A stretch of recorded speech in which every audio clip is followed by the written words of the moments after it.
Forbes, please welcome, and he has a very serious matter to talk.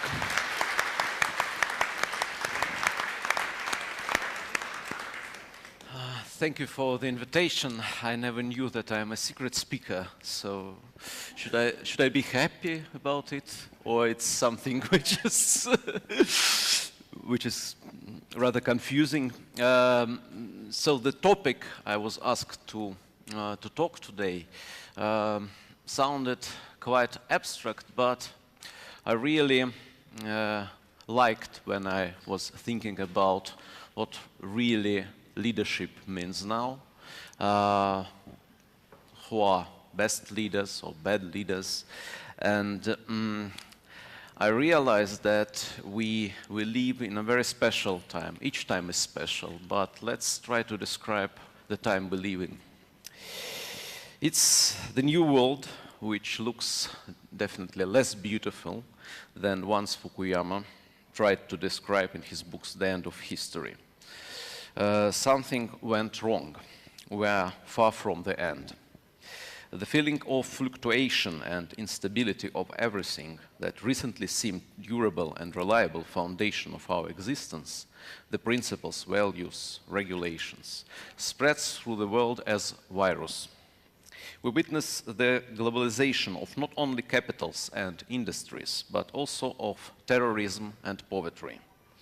The unprecedented informational revolution, helps to spread not only the knowledges, but also rumors, public neuroses, phobias, conspiracy theories, and panics.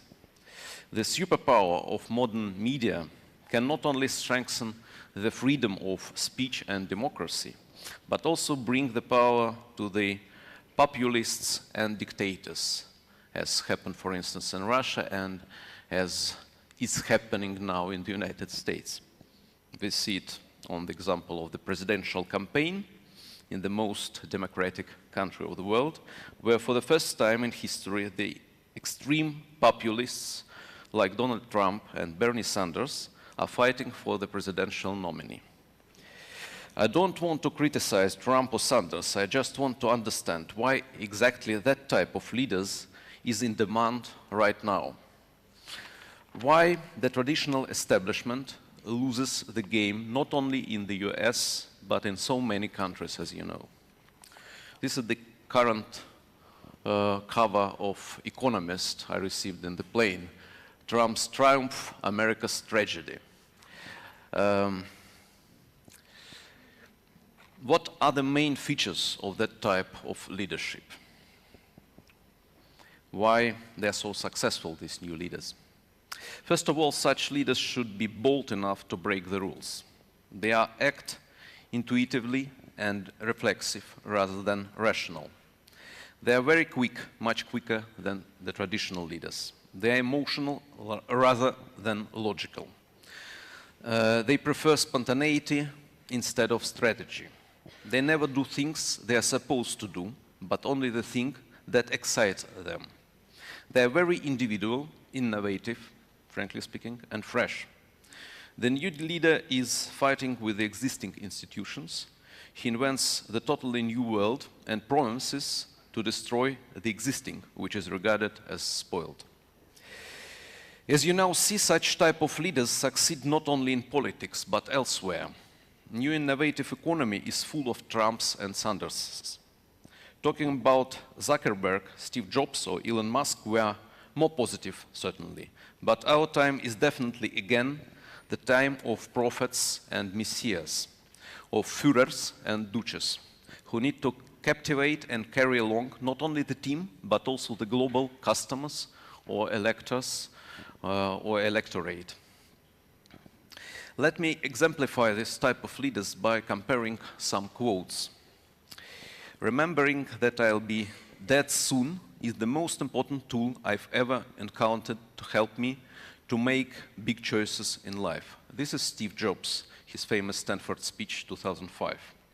And this is Saint Ignatius of Loyola, Spiritual Exercises, 1548. Consider as if you were at the point of death, the form and measure which I would then want to have kept in the way of the present election, and you're regulating myself by the election. Against Steve Jobs. You've got to find what you love.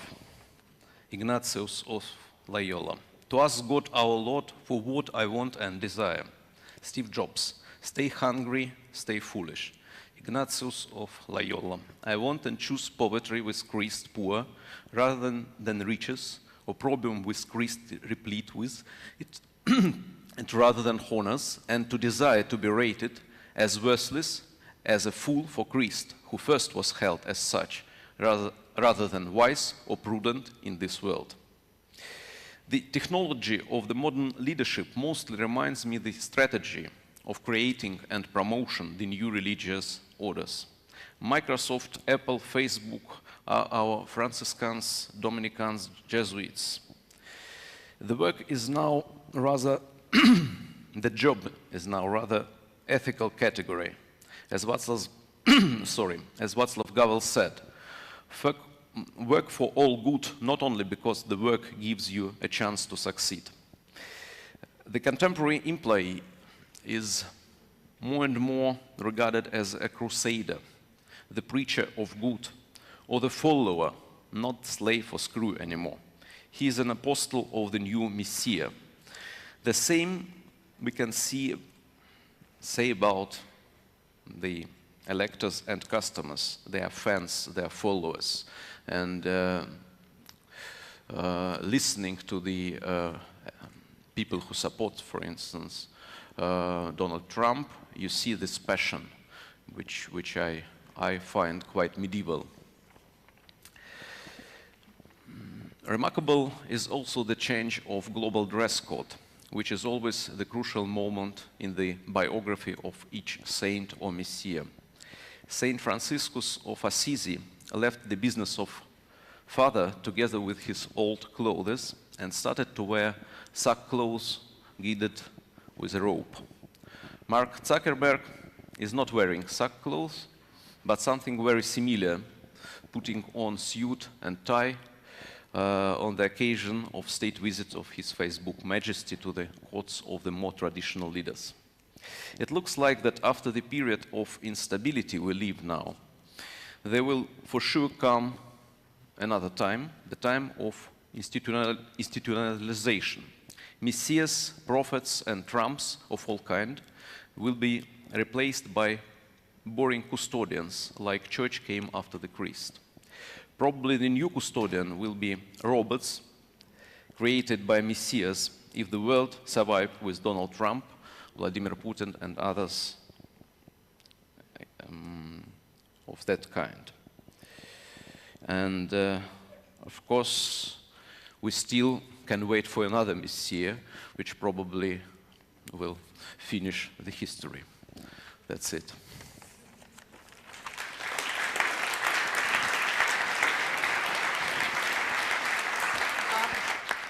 Thank you. Thank you very much, Nikolai. It was short, but it was very powerful and loaded with a lot of powerful words. And I have the first question. Obviously, you put so interestingly leaders and their dress codes, and which reminded me instantly about the Castro. When he came to power, he wore a uniform. And why do you think uniform is so important for the leaders?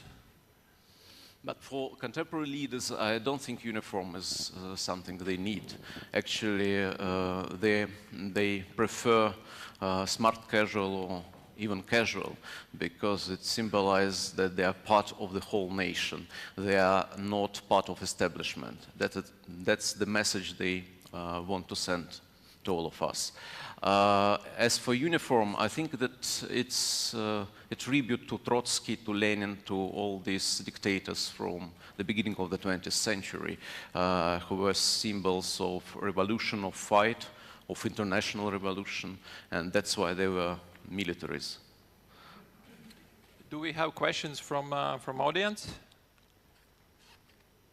it's normal in Latvia that if you ask, everybody No, waits. I understand it's quite abstract because probably you need to ask me to speak probably about more, you know, more earthy things like Okay.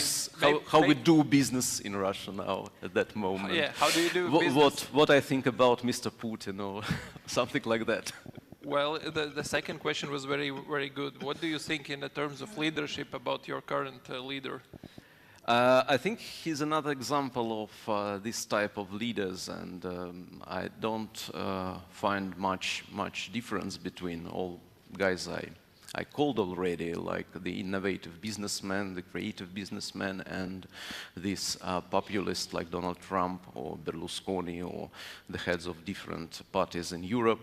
So they're all people who represent this new trend, creative messiahs who use the all opportunities of our modern civilization, the social networks, the powerful media, to establish the clientele of their followers. Actually, Putin is ruling Russia for more than 15 years. He started as a very traditional leader from establishment, like a CEO. And then, realizing the changes in the world, I think he more and more tried to act as Messiah. He visited different sacred places. He was praying in the church, and the whole country was looking at that. And he changed a little bit his too official wardrobe and appeared more and more as a usual guy, surrounded by bikers or poor people and so forth, playing guitar or playing piano. So I think it's a remarkable